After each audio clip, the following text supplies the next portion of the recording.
सनातन दिव्यता में आपका स्वागत है और मैं हूं पदम गुप्ता। कबीर वाणी की श्रृंखला में एक नए विषय, जब लग लाल समुद्र में। पारख व यथार्थ ज्ञान है जिससे सत्य असत्य अथवा अनुचित अनुचित की परख परीक्षा होती है। वस्तु परख के पश्चात उसका वास्तविक रूप निखर कर सामने आ जाता है और उसकी सही पहचान हो जाती है। परख शक्ति के ठोस ज्ञान को पारख कहा जाता है तथा उसके परखने वाले को पारखी कहा जाता है।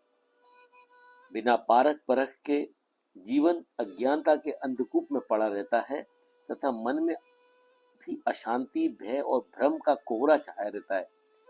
इसलिए संपूर्ण जीवन के नैतिक व्यवहार में पारख की परम ज्योति जगानी चाहिए। पारख प्रकाश के सहारे सच्चा जिज्ञासु साधक अध्यात्म के प्रति श्रृंग पर चढ़ता जाता है। प्रस्तुत प्रकरण में कबीर साहब ने जिज्ञासु भक्तों को जीवन में सचेत रहते हुए सब कुछ परख करने का निर्देश किया है। रत्न की परख जौहरी करता है, वही उसके गुण महत्व को जानते हुए उसका सदुपयोग करता है। ऐसे ही मनुष्य जीवन अनमोल रत्न है, हमें उसका पारखी होना चाहिए। पारख मतानुसार ज्ञानाचरण करते हुए निष्पक्ष भाव से जीवन को सहज भाव से जीना चाहिए।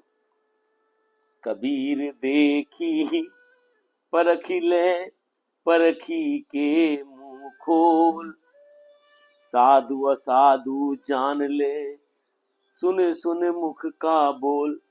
कबीर साहब कहते हैं कि पहले भली बात ही देख लो तथा जांच परख कर लो और परखने के बाद ही उसके विषय में कुछ बोलो। दूसरों के मुख से निकले हुए वचनों को सुन सुनकर साधु असाधु, अच्छा बुरा को जान परख लो।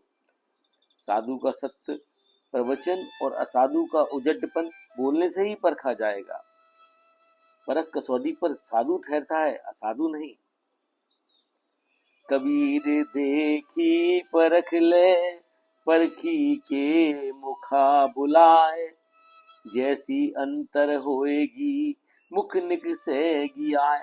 कबीर साहब कहते हैं जब कोई मिले तो उसे पहले अच्छी तरह देख लो, परख लो और परखने के पश्चात उसके मुख से बुलवाओ। जैसे उसके हृदय में भावना होगी वैसे ही उसके मुख से बाहर निकल आएगी। हरे